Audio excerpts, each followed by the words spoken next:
You're born into a world of darkness and damp earth, tucked away in the safe crevice of a burrow. Welcome to the underground realm of the tarantula, where you're less creepy crawler and more eight-legged legend. But for now, you're just a little spiderling figuring out how to walk on all those legs without tripping over yourself. As you grow, you start to molt. A lot.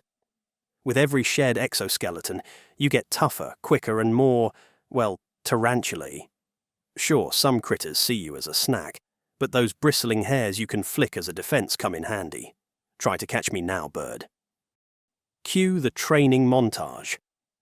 For a young tarantula, training involves weaving the perfect burrow, mastering the art of sneaky attacks, and snacking on anything that gets too close.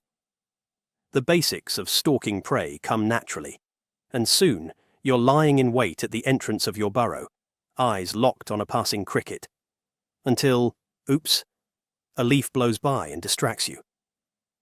Hey, it happens. At around 2 years old, you're finally big enough to be taken seriously. You've got a decent fang game and you're ready to explore. Carefully. Because while you might be fierce, the outside world is full of giant creatures that might not appreciate your vibe. Life as an adult tarantula. As an adult, things get real. You're bigger, hairier, and less likely to be gobbled up by the first predator that wanders by. Hunting is now part of your routine. You're a nocturnal ambush master, lying in wait under the cover of darkness. And when a cricket or beetle gets too close, that's it. You pounce, inject venom, and dinner is served. Most of your day, you're chilling in your burrow. But when night falls, you're on the prowl. You've got stealth, venom, and speed, all honed for one purpose: survival. Tarantula. Romance.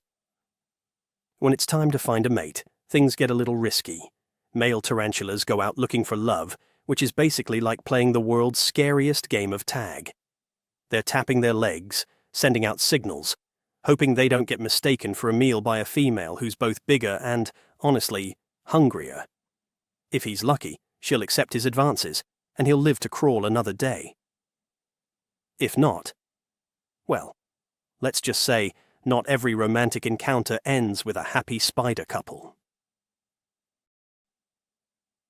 Becoming the wise elder tarantula. As time goes on, you slow down a bit. Your legs aren't as spry and your hairs aren't quite as sharp. But you've survived through thick and thin, and by now you're a legend in the burrowed community. You're not out hunting as much. Instead, you wait for the meals that practically fall into your den. You've learned a few tricks to keep the predators away too. Maybe it's a well-placed flick of the hairs, or maybe it's just sheer attitude, but even younger tarantulas know to give you a little respect. Final thoughts. As you settle back into your burrow for another peaceful night, surrounded by the signs of a life well lived, you know you've ruled this patch of earth with venom, stealth, and a whole lot of patience. Once a predator, always a predator, and as you curl up in your den, you're content, knowing you've played your part in the grand, eight-legged tapestry of life.